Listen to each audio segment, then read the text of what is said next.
Hello everyone, welcome back to all my genius classes and you watching biology classes. तो biology class में आपका फिर से welcome है। तो आज स्पेशली हम बात करेंगे बच्चों फीमेल रिप्रोडक्टिव सिस्टम के इंटरनल जेनिटालिया, आंतरिक जननांग के बारे में, मादा जनन तंत्र के आंतरिक जननांग के बारे में। कौन कौन सा जो बॉडी फीमेल बॉडी के जो अंदर का रिप्रोडक्टिव सिस्टम के जो ऑर्गन्स है, उस ऑर्गन का ही हमारा क्या कहलाता है, इंटरनल जेनिटालिया। मैं बताना चाहूंगा दोस्तों कि इस तरीके जैसे मेल के लिए 1 पेयर ऑफ टेस्टिस होते हैं, उसी तरीके से फीमेल बॉडी के अंदर भी 1 पेयर ऑफ ओवरी होते हैं। एक जोड़ी अंडाणु होती है, ठीक है, और उसमें एक जोड़ी विरेचन होती है। तो हम बात करेंगे फीमेल रिप्रोडक्टिव सिस्टम के लिए, और उम्मीद करता हूं कि अगला वीडियो आपका मेल रिप्रोडक्टिव सिस्टम के लिए बनाया जाए, ठीक है। देखिए, तो मैं बताना चाहूंगा दोस्तों फीमेल रिप्रोडक्टिव सिस्टम ये 2 पार्ट्स में बटे होते हैं, एक मेन ऑर्गन्स और एक एसेसरी ऑर्गन्स। एसेसरी ऑर्गन का मतलब होता है सहायक अंग और मेन ऑर्गन का मतलब होता है प्रमुख अंग। तो मैं बताना चाहूंगा कि मेन ऑर्गन से आपका क्या 1 पेयर ऑफ ओवरी, आप देख रहे होंगे एक जोड़ी अंडाणु, मतलब लेफ्ट साइड ओवरी भी हो और राइट। इस ओवरी के अंदर ही ओवम होते हैं, जो आपको एक ओवम निकलता हुआ टिप्स दिखा रहे हैं आपको, ठीक है, पार्ट्स में। और एसेसरी ऑर्गन्स में सहायक अंग में कौन कौन होंगे पार्ट्स, तो देखिए ओविडक्ट, मतलब कि ये ओविडक्ट्स बोलिए या फेलोपियन टिप्स बोलिए, जो इधर लेफ्ट भी है और राइट साइड भी है। और उसके बाद यूट्रस, यूट्रस मतलब इस देख रहे हैं that is shape of bag, bag के शेप के आकार में देख रहे हैं, तो ये आपका क्या होंगे यूट्रस, जो 3 वाल्व से होते हैं, घिरे हुए होते हैं, ठीक है। और उसके बाद वेजाइना, जो इसको योनि बोलते हैं, जो योनि के इसी वेजाइना के अंदर ये क्या करती है, संतान को जन्म देती है, तो इसी ट्यूब रास्ते से निकलती है, ठीक है। तो वेजाइना योनि। और उसके बाद देख रहे हैं वल्वा, नीचे के पार्ट को जो देख रहे हैं दोस्तों, यहाँ से यहाँ तक का वल्वा होते हैं, जो एक्सटर्नल जेनिटालिया होती है, बाह्य जननांग के बारे में हम आपको बताए होंगे दोस्तों, ठीक है। लेकिन हम बात करेंगे इसके बारे में, शॉर्ट इन्फॉर्म कर दूंगा मैं आपको, ठीक है। तो देखिए दोस्तों, ये जो आपका ओवम होते हैं 1 पेयर लेफ्ट और राइट साइड, ये इस ओवरी के जो निकल रहे हैं टिप्स देख रहे हैं, ये ओवम, यही ओवम क्या होती है, एक दूसरे से एक थोड़ा सा पतली जैसे थीन जैसे टिप्स होती है, जो यूट्रस वाल से ही कनेक्ट होती है। ये ओवम एक निकलते हुए क्या होते हैं, ये ओवम जो फेलोपियन ट्यूब से ही क्या होता है और बाहर निकलती है बॉडी, मतलब कि इससे बाहर निकलती है फेलोपियन ट्यूब शो करके। लेकिन मैं बताना चाहूंगा कि ये फेलोपियन ट्यूब से ही जब अपना मेल जो है अपना पेनिस के माध्यम से जो स्पर्म को बॉडी के बाहर डिस्चार्ज किसके, तो इस वेजाइना से क्रॉस होकर होते हैं, तो फेलोपियन ट्यूब्स तक यहाँ तक पहुँचती है। ये ओवम जो है, मैं बताना चाहूंगा कि 14वें दिन पे जब ये पुबर्टिस होते हैं, यौन आरंभ मतलब कि मेंस्ट्रुअल साइकिल होती है, तो उस समय हर महीने चलती है, लेकिन उस समय 14 डेज पे ही एक ओवम क्या होती है, फर्टिलाइजेशन के लिए आते हैं। अगर वो फर्टिलाइजेशन नहीं होते हैं तो सेटअप हो जाते हैं, मतलब ट्रैप्चर और ब्लड के रूप में फ्लो होती हैं, बाहर के बॉडी के बाहर डिस्चार्ज होते हैं, जिसको ब्लीडिंग होने लगता है, ठीक है। तो ओवम जो इसके बारे में मैंने आपको बता चुके हैं, मेंस्ट्रुअल साइकिल, एक ओवम जो है 14 डेज के लिए, ओवम से ही क्या बनते हैं, ओविलेटरी बनते हैं, प्री ओविलेटरी क्या है, पोस्ट ओविलेटरी क्या है, मैं 28 दिन के लिए ये मेंस्ट्रुअल साइकिल चलते हैं, मैं आपको बताए थे दोस्तों। तो ये फेलोपियन ट्यूब्स देख रहे हैं, इस फेलोपियन ट्यूब्स पे ही आकर के अटैच होते हैं। अब दोनों में फर्टिलाइजेशन नहीं होती है, तब ये ट्रैप्चर होती है। तो ये आप देख रहे हैं लेफ्ट साइड भी फेलोपियन ट्यूब्स और राइट साइड भी।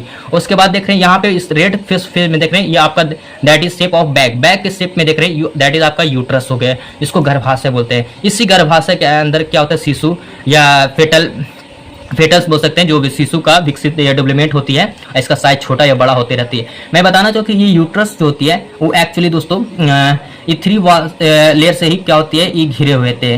देखिए ये 3 लेयर होते हैं, जिससे सबसे भीतर की दीवार जो बोलते हैं इंड्रोमेट्रियम, जिसको मूलवेदन बोलते हैं। लेकिन एक्चुअली इंड्रोमेट्रियम क्या होती है, जिसको इंड्रोमेट्रियम मूलवेदन, जो एक्चुअली क्या होती है, फर्टिलाइजेशन की प्रक्रिया के लिए आती है। अगर वो नहीं हो पाती है तो वो एक्चुअली ओवम 14 डे और इंड्रोमेट्रियम दोनों में आपस में फर्टिलाइजेशन नहीं होते, तो दोनों एक साथ होकर के ब्लड के रूप में फ्लो होकर क्या होती है, बाहर निकलती है ब्लीडिंग के रूप में, जिससे एंड्रोमेट्रियम मतलब मेंस्ट्रुअल साइकिल के जैसे बताया जाए, तो एंड्रोमेट्रियम एक्चुअली जो है फर्टिलाइजेशन के लिए होती है। अगर नहीं हो पाती है, ये एक्चुअली एंड्रोमेट्रियम हर महीने के लिए होती है, अगर वो प्रिपेयर करती है, तैयार करती है। अगर नहीं होती है तब वो ब्लड के रूप में फ्लो होती है, बाहर निकलती है। तो आप देख रहे हैं सबसे भीतर की दीवार देख रहे हैं आप, एंड्रोमेट्रियम। सेकंड जो मिडिल के पार्ट को बोलते हैं मायोमेट्रियम। उसके बाद सबसे आउटर लेयर जो होती है दैट इज पेरीमेट्रियम, ठीक है, पेरीमेट्रियम होती है, जो ये तीनों को मिल करके यूट्राइन वॉल बोल देते हैं बच्चों, ठीक है। अब ये ओवरी जो है, अब मैं बताना चाहूंगा कि ये जो फेलोपियन ट्यूब्स जो इस तरीके से जो मुड़ा हुआ बैंड के रूप में देख रहे हैं, लेकिन सबसे नीचे के झालर के रूप में देख रहे हैं, झालर के रूप में, उसको बोलते हैं फिम्ब्रे। फिमराई होती है, फिमरी जो होती है वो एक्चुअली झालर के शेप में होती है। और ये जो अंदर का जो पार्ट होती है दोस्तों, जो अंदर का जो पार्ट होती है, यहाँ से यहाँ तक टिप्स देख रहे हैं, उसको बोलते हैं इनफैंडिबुलम, इनफैंडिबुलम बोलते हैं। और ये टिप्स देख रहे हैं, ये साइज, ये वोबल का साइज छोटा भी होती है, बड़ा भी होती है, लेकिन हाँ, लेकिन ये झालर के जैसे शेप में होती है, उसको बोलते हैं फेमरे। ये तो बात समझ में आ गई। अब देखिए बच्चों, अब यहाँ पे उसके अलावा आप देख रहे होंगे कि ये यूट्रस वॉल, इस यूट्रस वॉल से ही एक हमारा क्या होती है, वेजाइना का लास्ट पॉइंट से, एंड पॉइंट से क्या होती है, वेजाइना कैनाल से स्टार्ट होती है। कि यहाँ पे कैनाल देख रहे हो, तो यहाँ पे जो कैनाल होते हैं, जो यहाँ पर गैपिंग होते हैं ना, उसको बोलते हैं सेर्विकल कैनाल। और जो इसके दो गैपिंग को बीच में बोलते हैं सेर्विक्स। और जो यहाँ पे कैनाल के रूप में है, जो टिप्स है, रास्ते है, उसको बोलते हैं सेर्विक कैनाल। सेर्विक यहाँ पे है तो सेर्विक्स, और यहाँ पे सेर्विकल कैनाल बोले क्योंकि ये टिप्स खुली हुई होती है। इसी रास्ते से शिशु जो जन्म होती है, तब इसी रास्ते से बॉडी के बाहर क्या होती है, डिस्चार्ज होती है। मैं बताना चाहूँगा कि ये जो वेजाइना, ये योनी वेजाइना जो है, इसी वेजाइना जो हमारा क्या, जो मेल जो होता है पेनिस को वेजाइना में ही रखती है, जिससे ओवम क्या होती है, स्पर्म में वीर जो होती है, जाकर के इस तरीके रास्ते से होकर के और एक ओवम इधर से और आती है, ओवम और ये वीर दोनों आपस में फर्टिलाइजेशन होती है। When the male gametes and female gametes are fuel is known as the fertilisation. जब फर्टिलाइजेशन होती है तब वो महिलाएं जो होती है, फीमेल जो होती है, प्रेग्नेंट होती है। दोनों का फर्टिलाइजेशन गेमेट्स जो मिलती है तभी आपका निषेचन होती है। अब ये विजाइना जो होती है, विजाइना को रास्ता को कुछ ग्लैंड्स होती है जो ट्रैप्शन होने के बाद इस रास्ता को थोड़ा सा स्मूथ कर देते हैं, क्योंकि बच्चे को जब जन्म दिया जाए तो उस समय क्या होती है कि बच्चे पर किसी प्रकार से खरोच ना हो, इस तरीके से।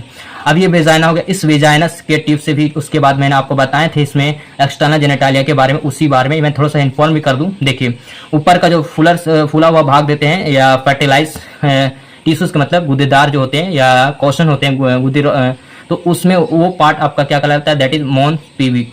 मोन्स पीविक पर ही पुबिक हेयर ग्रो होते हैं। और मैं बताऊंगा दोस्तों कि मोन्स पीविक क्या होता है। पीविक एक वर्ड आता है पुबर्टिस, जो मैंने बताया था इंडिया के हिसाब से मानसिक आधार पे जो फीमेल बॉडी के अंदर कुछ नेचुरल बदलाव आते हैं, चेंजेस आते हैं, जो फीमेल बॉडी के अंदर देखा जाए तो 12 वर्ष में आती है, और फीमेल में और मेल में 13 वर्ष की अवस्था में क्या होती है, यौरन अवस्था, जो उसमें कुछ बदलाव, साउंड का भारी हो जाना, उसमें कुछ ग्लैंड्स का प्रभावित करना, और क्या बोलते हैं, हेयर ग्रो आना। तो इस पे इस बात को पता चलेगा दोस्तों। और उसके बाद देख रहे हैं कि यहाँ पास ये दो ऐसे टिप्स होते हैं ऑटरमोस्ट, जो ऊपर वाला और ये देख रहे होंगे सबसे ऑटर मोस्ट का लैबिया मेजोरा होता है। लैबिया मेजोरा जो ही एक मेल के लिए स्क्रोटम जो टेस्टिस को घेरे होता है, उसी तरीके से लैबिया मेजोरा जो है इस वल्वा को क्या करती है, घेरे हुए होती है, बाउंड्री होती है। और लैबिया माइनोरा भी होती है, लेकिन लैबिया माइनोरा दोनों बीचों के बीच है ना डिस्टेंस होता है, उसको ये कुछ डिस्टेंस होती है लैबिया माइनोरा वेस्ट। अब देखिए बच्चों, यहाँ पे क्लाइटोरिस ऊपर वाला जो पार्ट देख रहे हैं यहाँ पे, तो क्लाइटोरिस जो होती है वो एक्चुअली इसको टच करने पर इसमें ब्लडिंग भर जाती है, लिक्विड आ जाती है, जिसमें एक्साइटमेंट जो फीमेल जो है अपने आप को एक्साइटमेंट फील करती है, महसूस करती है, जिसमें इरेक्टाइल मतलब इरेक्शन उसके मात्रा जो बढ़ा देती है। तो उसी तरीके से इसको टच करने पर इसका टाइट हो जाती है, लिक्विड भर जाता है, और उसी तरीके से पेनिस को भी क्या करता है, टच करने पर उसमें इरेक्शन या एक्साइटमेंट हो जाता है पुरुष, जिसमें इरेक्शन की मात्रा ज़्यादा आ जाती है। तो ये क्लाइटोरिस होती है, जिसको भग्नाशय कहते हैं। और उसके बाद देख रहेंगे यहाँ पे एक्सटर्नल यूरिथ्ला ऑरिफिस या मूत्रमार्ग, इसी से मूत्र मतलब यूरिन बाहर आएंगे। और जिस तरीके से पेनिस मेल के लिए होते हैं उसे यहाँ पे एक्सटर्नल यूरिथ्ला ऑरिफिस, यहाँ पे टिप्स देख रहे हैं। ये जो अंदर के जो मतलब कि यहाँ पे धंसे हुए होते हैं, इसी धंसे हुए पार्ट में ही इसको बोलते हैं वेस्टिब्यूल बोलते हैं दोस्तों, ठीक है। इस वेस्टिब्यूल जो धंसे हुए पार्ट होते हैं।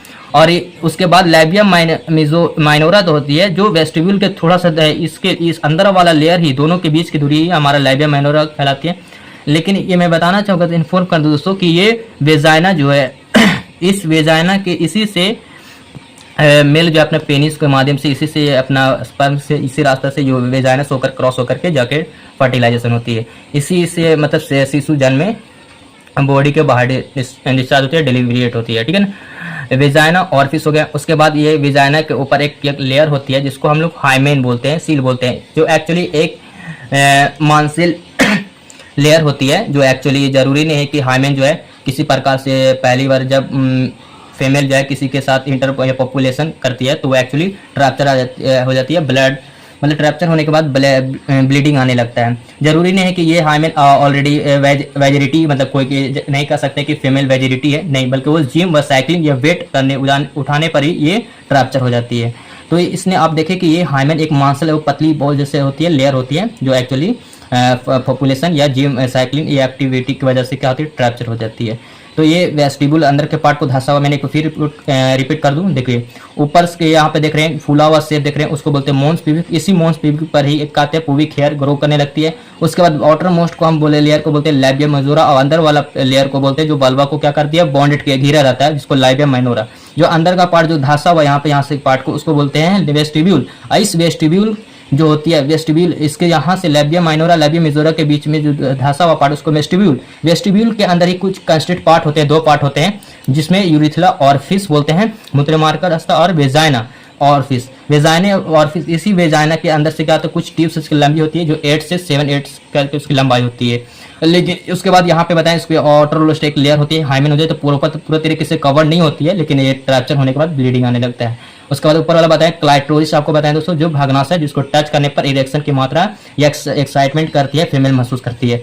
और ये तो बात समझ में आ गई दोस्तों। लेकिन हाँ, एक बात बताना चाहूंगा कि ये जो यूट्रस होती है, यूट्रस का कुछ लेंथ होती है जो 7 सेंटीमीटर लेंथ होती है, ब्रॉड जो है 5 सेंटीमीटर, इसका थीन वगैरह अगर देखा जाए इसका साइज मोटाई के रूप में तो 3 सेंटीमीटर 3.5 सेंटीमीटर लगभग में अबाउट तकरीबन होती है। तो मैंने आपको देखे दोस्तों कितना इजी वे में मैंने आपको बताया फीमेल रिप्रोडक्टिव सिस्टम, जो इंटरनल और एक्सटर्नल के बारे में मैं इन्फॉर्म कर दूं दोस्तों, ठीक है। तो आई होप इस तरीके से आपको समझ में आ गए होंगे। अगर फिर भी कोई डाउट लगता है तो आप हमें कमेंट सेक्शन में जरूर बता सकते हैं। फिर मिलते हैं। Okay, thanks for watching video, have a good day.